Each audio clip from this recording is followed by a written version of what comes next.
Hello and welcome to Tete à Tete here on France 24. Our guest this week is Robert Kyagulanyi. He's better known as Bobi Wine, a star singer turned politician from Uganda. After spending nearly 2 months in hiding after a contested presidential election, which he describes as tainted in order to allow the re-election of Yoweri Museveni for a seventh term, Bobi Wine has resurfaced a few days ago in Washington, where he joins us from. Thank you very much for being with us. Thank you for having me, Mark, and good morning or good afternoon or good evening. On July 15th, this presidential election took place. After that, you vanished. Can you tell us exactly what happened since?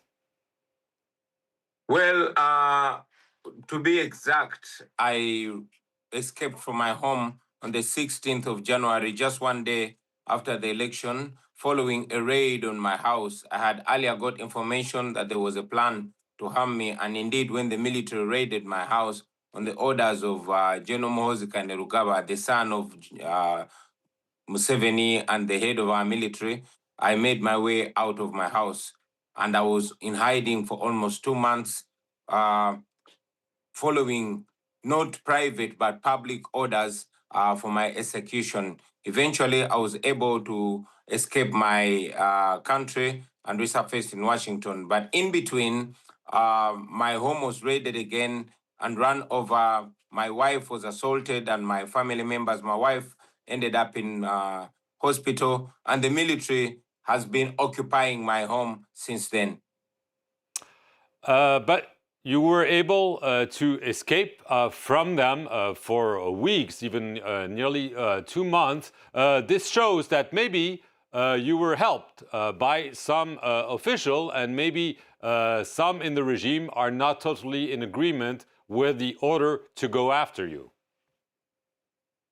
Sure. Most importantly, the people of Uganda shielded me everywhere I go. The common people risked their lives and families to house me, to feed me, and to clothe me, and to accommodate me. But most importantly, I had assistance from security people that I will not mention from within the regime, who are not in agreement with the way our country is being run. Most importantly, the way our military is being run by the son of the current president. So I was assisted, and I was able to escape the country through one of the big countries that I will not mention. You've been arrested before. I mean, you've been in trouble, if I may use the expression, with the regime before. Why did you feel that this time you needed to flee? I mean, do you think they were after you, not only to capture you, but also possibly to kill you? Yes, I've been arrested before, I've been tortured before, but this time it was explicit. In the past, the people that were in charge of the military, yes, they were brutal, as arrogant and as murderous as General Museveni's son. This time, the person who is in charge is known for brutality. He tortures people for fun and kills people for fun. He himself confessed to killing 24 of my friends, and he said publicly that he was looking for me to make sure I am the 25th dead body. He has threatened to kill before, and he has done it. He has threatened to capture our people, and he has done it. He threatened to raid my house, and he did it. Beat up my wife, and she ended up in hospital. So when he threatened to kill me, I knew that my death was imminent. And indeed, there were very many roadblocks mounted all over the country looking for me. There were many raids on the officials of my party, the members of parliament, and even my personal assistant. His house was raided, and his wife was abducted. Up to now, the wife of Sheriff Naja, my personal assistant, is missing. She was picked up from the military, from the house by the military, and this was on camera. And up to now, she has not been seen again.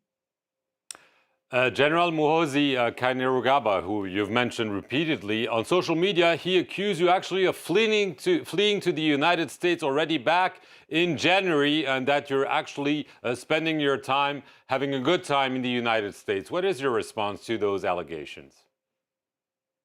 Well, I hope that the words of Muhoozi Kainerugaba, who is the head of our military, show the image of what our military is like.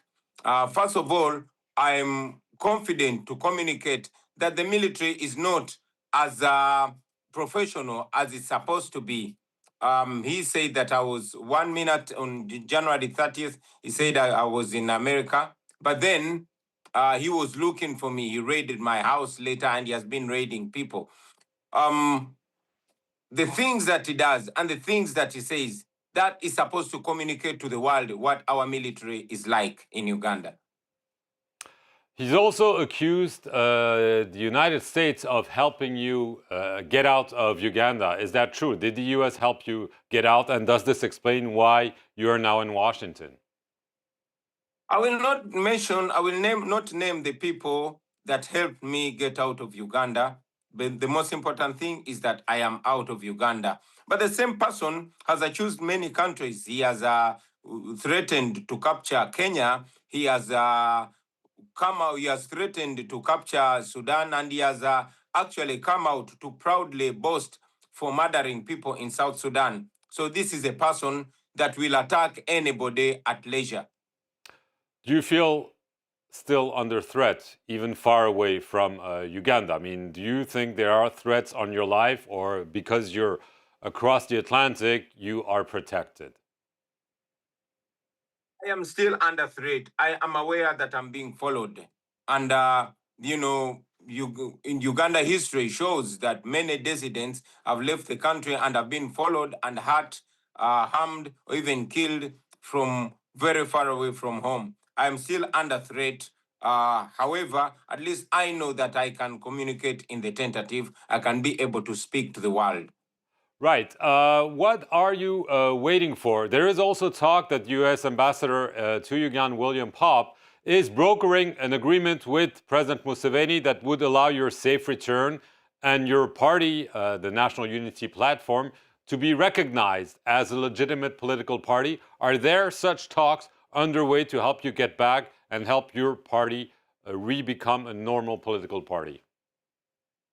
First and foremost, we don't need any negotiation for our political party to be recognized. The law is not to be negotiated. The law is the law, and according to the law in Uganda and internationally, we are a legitimate political party. We have never been disagreeable to dialogue. We are for dialogue, but we don't believe in transactional dialogue. We believe in constructive and principled dialogue. First and foremost, I am not going to negotiate my freedom. My freedom must be guaranteed. But do you think that there are conditions under which you could go back to Uganda despite the antagonism you mentioned with the regime and especially the son of the president? Absolutely. I intend to go back to my country. My fight is in Uganda. My work is in Uganda. And my citizenship is in Uganda. I'm a Ugandan and I have to go back to my country. However, I am supposed to be in Uganda as a free citizen, not as a person who must beg for my freedom. Are you calling for sanctions against the regime by the United States, by Europe, or given that there have been strong backers of Museveni in the past, you don't think that's realistic at all?